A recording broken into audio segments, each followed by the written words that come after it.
Sir, can you introduce yourself, please? Yes, I'm Brigadier General retired Amir Avivi, Chairman and founder of IDSF, Israel's Defense and Security Forum. Sir, how is the situation right now? As you said that you are still, as we talk, you are in a shelter. Yeah, so this morning the US and Israel launched a huge attack on the Iranian regime and all its capabilities with a clear goal of bringing down the regime and destroying its capabilities and liberating the Iranian people from this evil regime that has butchered them in the last months or two, tens of thousands that have been killed. The goal is clear. This regime needs to go, and these proxies needs to be dismantled. And we are in the beginning of this massive attack on the regime and its capabilities. And obviously, in this reality, now we see Iran also shooting ballistic missiles at Israel. So I'm speaking now from the shelter. We are waiting to see the Israeli air defense, hoping it will intercept these ballistic missiles that are on the way to Israel.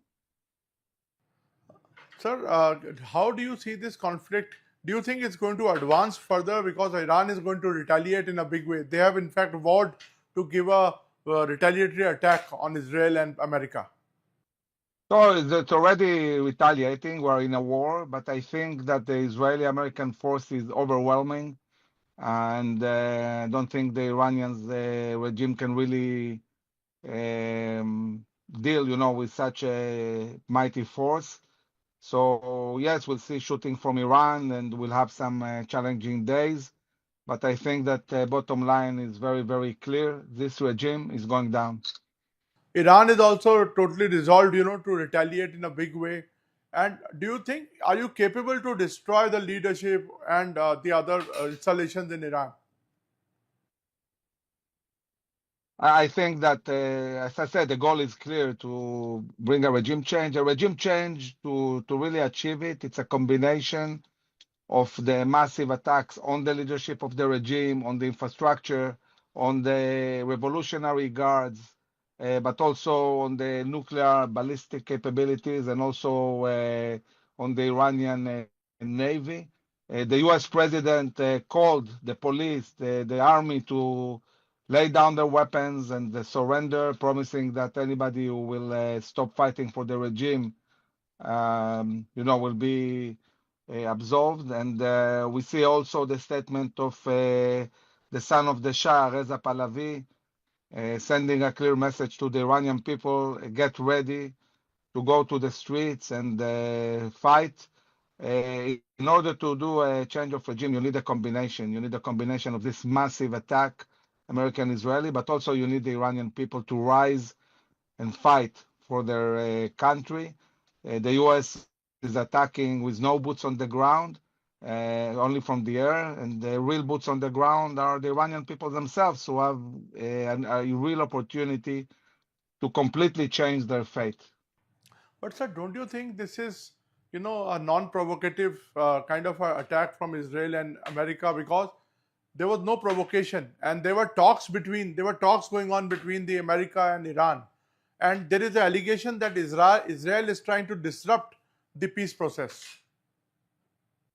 What we see from the intelligence is that the Iranians have started producing massive amount of ballistic missiles with the aim to attack Israel and the US, very, very advanced ballistic missiles. They renewed the nuclear program and started rebuilding the nuclear sites. They're weaponizing to the teeth their proxies.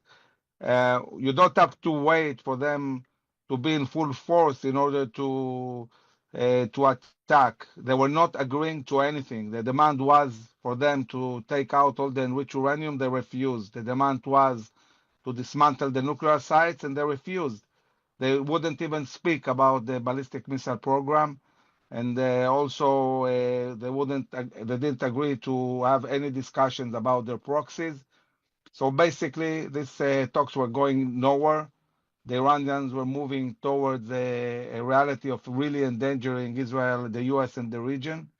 And therefore, I think Israel and US are doing the right thing. Also looking at the way they butchered their own people. How can we talk about not provocating when they killed tens of thousands of people, simply shot them on the streets and in the hospitals?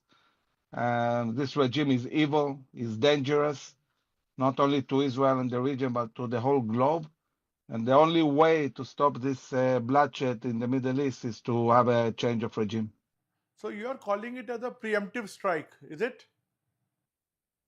Well, obviously, it's a preemptive strike. We are not waiting for them to be in full force.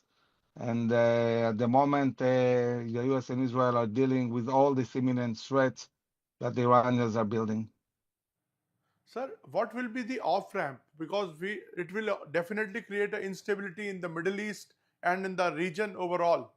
So, what will be the off ramp now? Because we saw the similar attack in June last year, where Israel has almost eliminated a lot of leaders from Iran.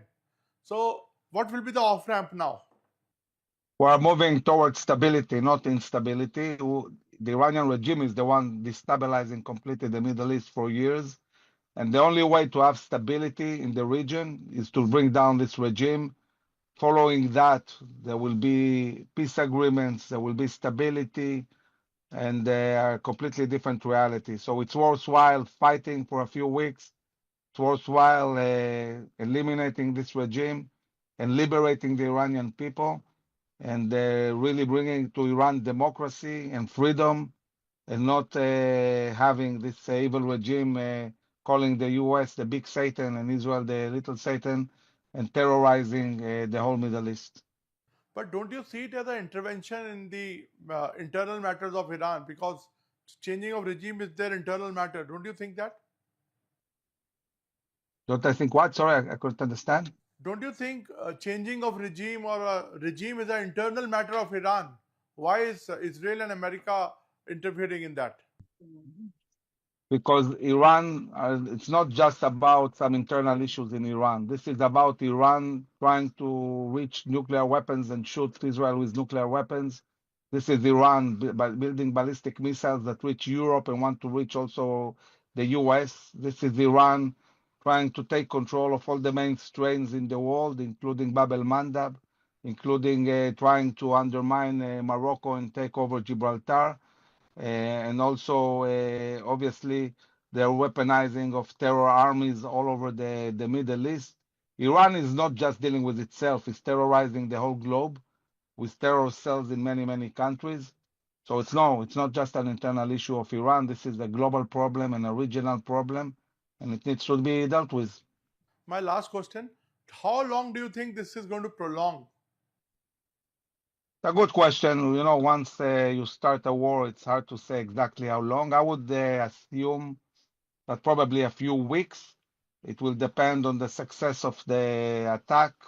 It will depend also on the Iranian people and the way they will rise. But I would assume that probably a few weeks. Thank you so much for talking to us and updating about the current situation. Stay safe, sir, and we are going to come back to you maybe in coming days.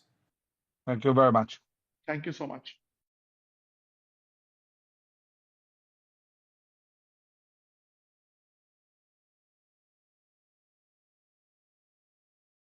Sir, can you introduce yourself, please? Yes, I'm Brigadier General retired Amir Avivi, Chairman and founder of IDSF, Israel's Defense and Security Forum. Sir, how is the situation right now? As you said that you are still, as we talk, you are in a shelter. Yeah, so this morning the US and Israel launched a huge attack on the Iranian regime and all its capabilities with a clear goal of bringing down the regime and destroying its capabilities and liberating the Iranian people from this evil regime that has butchered them in the last months or two, tens of thousands that have been killed. The goal is clear. This regime needs to go and these proxies needs to be dismantled. And we are in the beginning of this massive attack on the regime and its capabilities. And obviously, in this reality, Now we see Iran also shooting ballistic missiles at Israel. So I'm speaking now from the shelter. We are waiting to see the Israeli air defense, hoping it will intercept these ballistic missiles that are on the way to Israel.